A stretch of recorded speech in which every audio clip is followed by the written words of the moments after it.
Dear students, आइए हम लोग आज कुछ स्प्रिंग के ऊपर हाइलाइट्स दैट मीन्स की फार्मूला की नोट्स कॉन्सेप्ट देखेंगे। क्योंकि ऑलरेडी हम लोग स्प्रिंग के ऊपर जितने भी थ्योरेटिकल कॉन्सेप्ट्स थे, थ्योरी प्लस न्यूमेरिकल, ये दोनों हम लोग कर चुके हैं। ठीक है ना, हमने काफ़ी कुछ न्यूमेरिकल भी कुछ किया है और थ्योरी भी ऑलमोस्ट सभी थ्योरी हमने कवर किया है, either through the power point as well with the manual.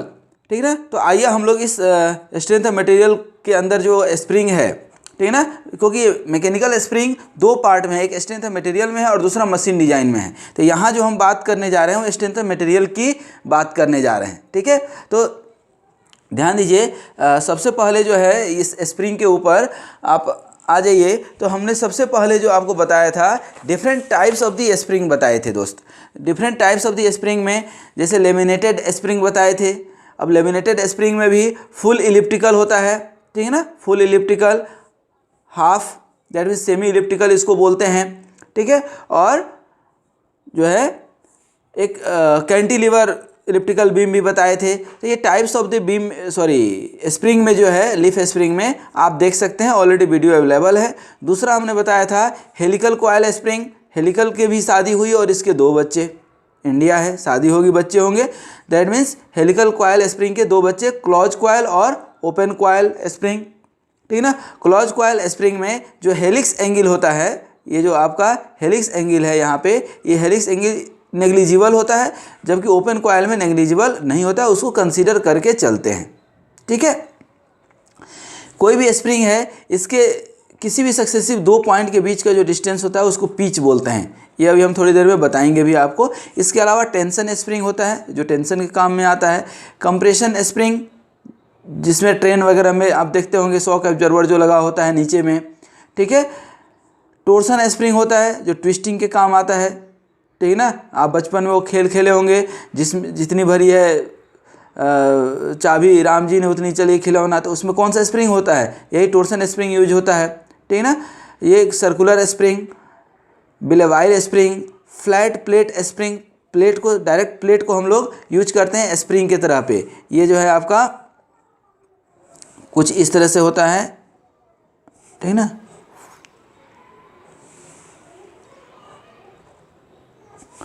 ये जो है आपका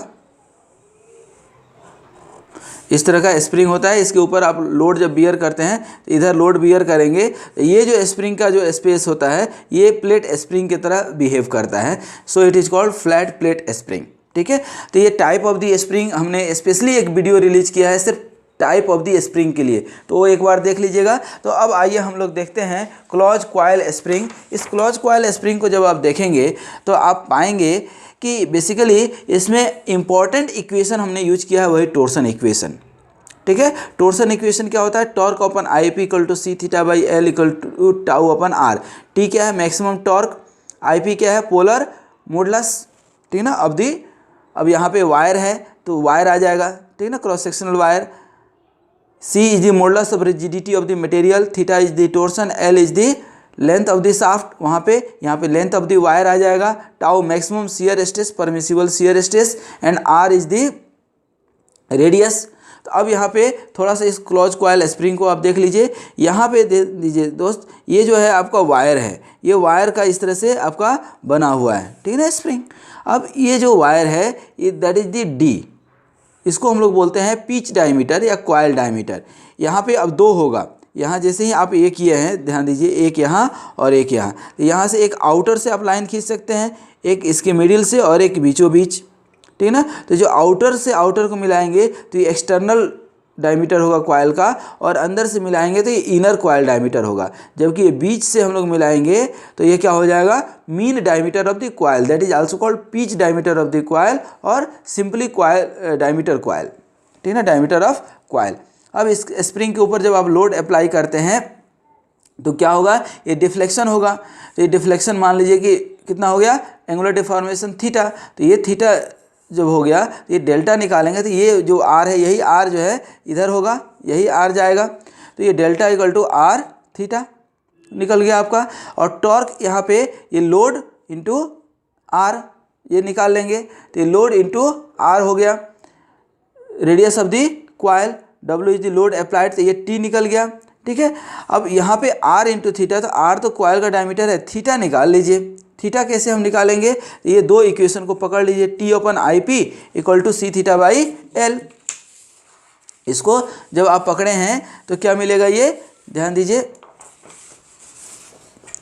ये आपने torque upon I P equal to C theta upon L, यहाँ से थीटा इक्वल टू निकालना है, थीटा इक्वल टू आप निकालेंगे तो क्या हो जाएगा, T L upon C I P, और यहाँ पे टी इक्वल टू क्या होगा, डब्ल्यू इंटू आर।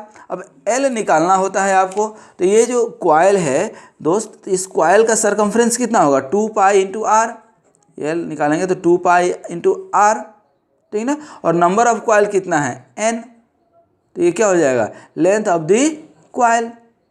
ठीक है, ये लेंथ ऑफ दी क्वाइल निकाल लिए, यहाँ पे इस सब को रख देंगे, ठीक ना, थीटा की जगह पे, तो थीटा की जगह पे टॉर्क, ठीक ना, torque equal to W R रख दिए, ठीक ना, तो डब्ल्यू आर ये 2 पाई आर एन, और सी आई पी, तो सी आई पी क्या होगा, polar modulus of the cross section of this wire, तो cross section of the wire का आई पी कितना हो जाएगा, पाई अपन 32 और स्मॉल डी का cube, sorry D to the power 4। ये ध्यान रखिएगा, ये D is the diameter, small D diameter of the wire है, और capital D diameter of the coil है, ठीक है ना, तो इसको यहाँ पे निकाल लिए, तो ये थीटा का वैल्यू आपका क्या निकल जाएगा, ये 32 ऊपर चले जाएगा, that means 64 W R square pi N, sorry ये पाई और पाई भी कैंसिल हो जाएगा, तो पाई हटा दीजिए, W R cube N upon C D to the power 4।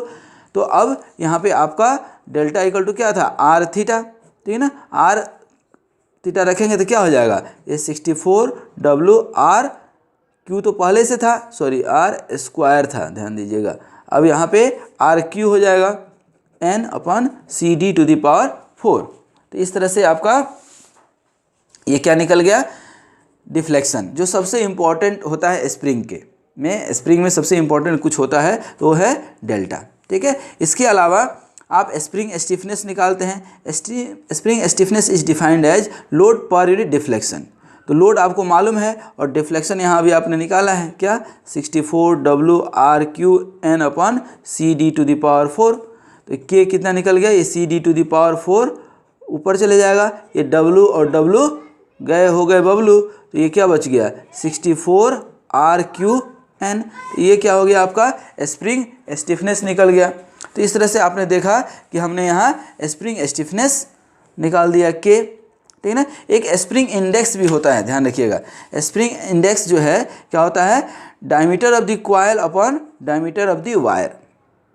ठीक है, ये स्प्रिंग स्टिफनेस एक्चुअली यूज करते हैं जब आपने डेल्टा निकाला था, तो डेल्टा का फॉर्मूला याद कीजिए, 64 W R cube N upon C D to the power 4। इसमें कई बार वाल्स करेक्शन फैक्टर से मल्टीप्लाई करते हैं, स्मॉल के, ठीक है ना। अब ये स्मॉल के जो है क्या निकलता है, वाल्स करेक्शन फैक्टर ये होता है 4s माइनस 1 अपन 4s माइनस 4 प्लस 0.615 अपन s। ठीक है, ये s का वैल्यू यहाँ से निकाल लिए। ये निकालते क्यों हैं, एक वाल्स करेक्शन फैक्टर तब कंसीडर करते हैं जब आपको कर्वेचर इफेक्ट कंसीडर किया हो, किसमें, स्प्रिंग में। जनरली हम लोग कर्वेचर इफेक्ट इग्नोर कर देते हैं, बेंडिंग इफेक्ट इग्नोर कर देते हैं, शियरिंग इफेक्ट इग्नोर कर देते हैं, ठीक है ना, सिर्फ ट्विस्टिंग एक्शन यहाँ पे ध्यान देते हैं। ठीक है, इसके अलावा हम लोग पढ़े थे डिफ्लेक्शन, शियर स्ट्रेस यहाँ निकाल लिए 16t अपन पाई डी क्यू। ठीक है, इस तरह से ये डिफ्लेक्शन, स्प्रिंग स्टिफनेस, ठीक है ना, निकालने के बाद हम लोग आए थे कि स्प्रिंग जब सीरीज में हो या पैरेलल में हो तो क्या करेंगे, ठीक है ना। तो ध्यान दीजिए, स्प्रिंग जब सीरीज में हो तो कुछ इस तरह का डायग्राम होगा, दैट मीन्स कि सेम लोड सभी स्प्रिंग के ऊपर लगेंगे आपके, और जब पैरेलल में होगा तो कुछ इस तरह से होगा कि नहीं। तो ये आपका जब स्प्रिंग सीरीज में होगा तो total deflection delta 1 plus delta 2 plus delta 3, और ये डेल्टा दैट मीन्स के इक्वल टू क्या होता है, लोड पर यूनिट डिफ्लेक्शन, तो डिफ्लेक्शन क्या हो जाएगा, डब्ल्यू बाई के, तो डब्ल्यू बाई के 1 प्लस डब्ल्यू बाई के, इस तरह से के जो है इक्विवेलेंट स्टिफनेस निकल जाएगा स्प्रिंग का। ठीक है, तो आप ध्यान दीजिए सीरीज में लोड इक्विवेलेंट होता है, एक सेम लोड होता है सभी स्प्रिंग पे, और इधर आपका स्टिफनेस और डिफ्लेक्शन अलग अलग होता है। ठीक है, जब पैरेलल में होगा तो ध्यान दीजिए डिफ्लेक्शन सेम होगा, सभी जगह डिफ्लेक्शन सेम होगा, और लोड जो है आपका इक्वली डिस्ट्रीब्यूट हो जाएगा। ठीक है ना, सॉरी डिफरेंटली डिस्ट्रीब्यूट होगा, but total load will be the sum of the 1 2 3, तो W equal to W1 plus W2 plus W3, इस तरह से ये सम हो गया, तो आप इसका यूज कर सकते हैं। ठीक है, तो ये सीरीज में हो गया, और जब पैरेलल होगा तो कुछ इस तरह से हो जाएगा। ठीक है, उसके बाद नेक्स्ट हम लोग पढ़े थे energy stored in the spring. किसी स्प्रिंग में एनर्जी स्टोर्ड होगा तो आखिर कितना होगा। ठीक है, तो ये energy stored in the spring हम लोग पढ़े थे। तो ये स्ट्रेन एनर्जी जो शाफ्ट में निकालते थे वही यहाँ भी है, हाफ टी इंटू थीटा। ठीक है, टी डब्ल्यू आर, ठीक है ना, और थीटा का वैल्यू ये आपने निकाला था अभी, ये आप थीटा का वैल्यू निकाले हुए हैं, देखिए यहाँ पे यही निकाले हैं ना, W R square N upon C D to the power 4, तो वही चीज़ जो है ना हमने यहाँ पे लिख दिया है। इसको आप सॉल्व करके निकाले हैं, जब पूरी तरह से सॉल्व करने के बाद ये आया था स्ट्रेन एनर्जी जो है हमारा आया था कितना, tau square upon 4c into volume of wire. ठीक है ना, तो इस तरह से tau square upon 4c into volume of wire. तो आप दो फार्मूला है आपके पास क्या निकालने के लिए, energy stored in the wire. तो पहला फार्मूला ये था आपका कि आप हाफ टी थीटा जो अभी हमने निकाला है, और इसी को हाफ डब्ल्यू डेल्टा से भी निकाल सकते हैं, लोड और डिफ्लेक्शन, या W delta into T equal to T theta. That means कि इक्वेशन में न्यूमेरिकल में जब जैसा दिया रहे वैसा आप यूज कर लीजिए, सीधी सी बात है। ठीक है, ये टी थीटा है, इसी को तो हमने रिजॉल्व किया है। इसको हमने रिजॉल्व कैसे किया है, अब देख लीजिए आप, यही था ना half T theta U equal to, तो ये हाफ और टी की जगह डब्ल्यू आर होता ही है, और थीटा को क्या होता है W by delta upon R, क्योंकि डेल्टा इक्वल टू क्या निकाले थे आप, R theta, theta equal to क्या हो जाएगा डेल्टा अपन आर। ये देखिए आर और आर कैंसिल हो गया, तो हाफ डब्ल्यू डेल्टा हो गया कि नहीं। तो इस तरह से भी आप निकाल सकते हैं, किसके लिए, स्प्रिंग के लिए। ठीक है, अब आइए हम लोग आगे देखते हैं।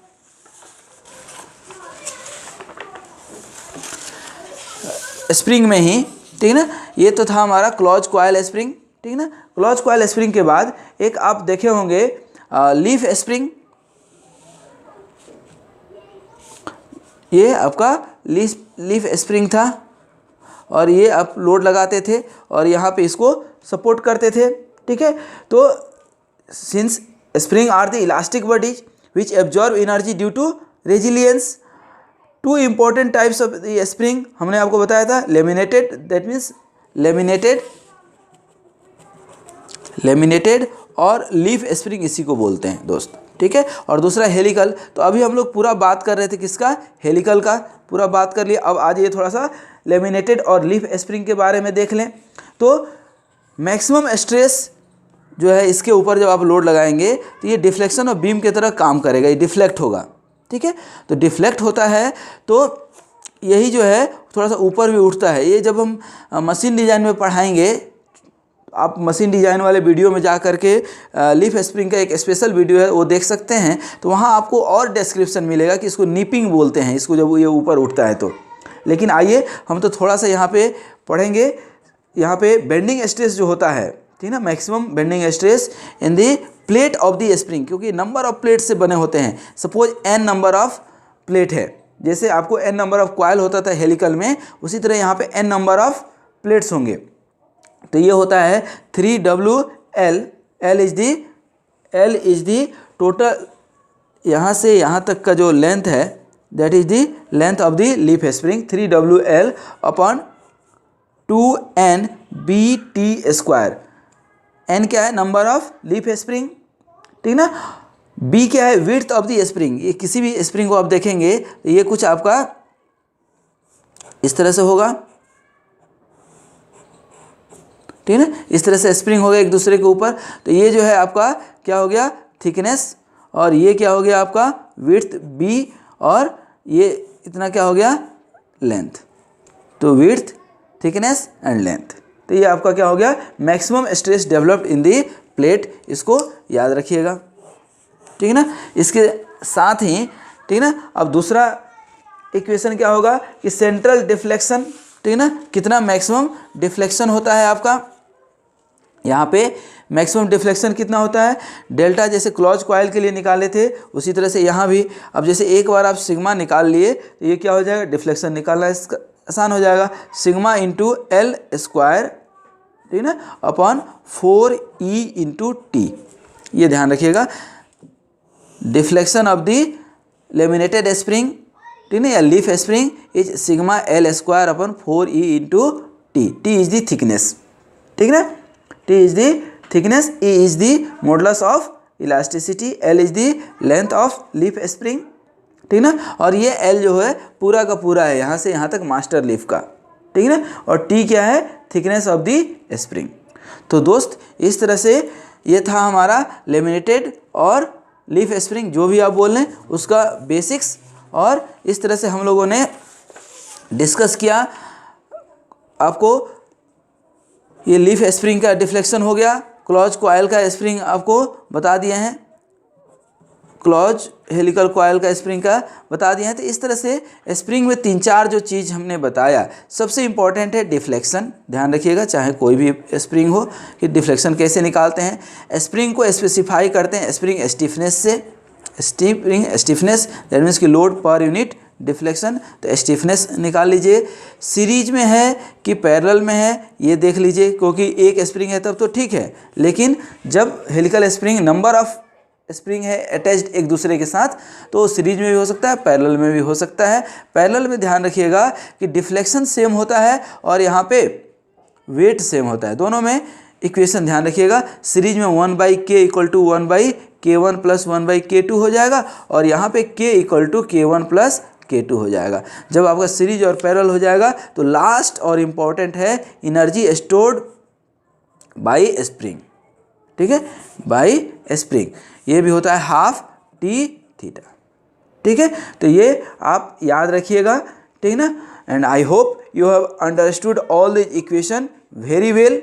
जो है ये आप स्ट्रेन एनर्जी निकालेंगे तो हम निकाले भी थे, 32W² R Q into N, N is the number of coil, W is the load, R is the radius of coil upon CD to the power 4। तो ये हमारा स्ट्रेन एनर्जी था, ये हम लोग निकाले थे, और मैं उम्मीद करता हूँ कि आप इसको समझे होंगे। ये हमने ब्रीफ में पूरा हाइलाइट्स आपके समक्ष प्रस्तुत किया स्ट्रेंथ ऑफ मटेरियल के अंदर जो स्प्रिंग है।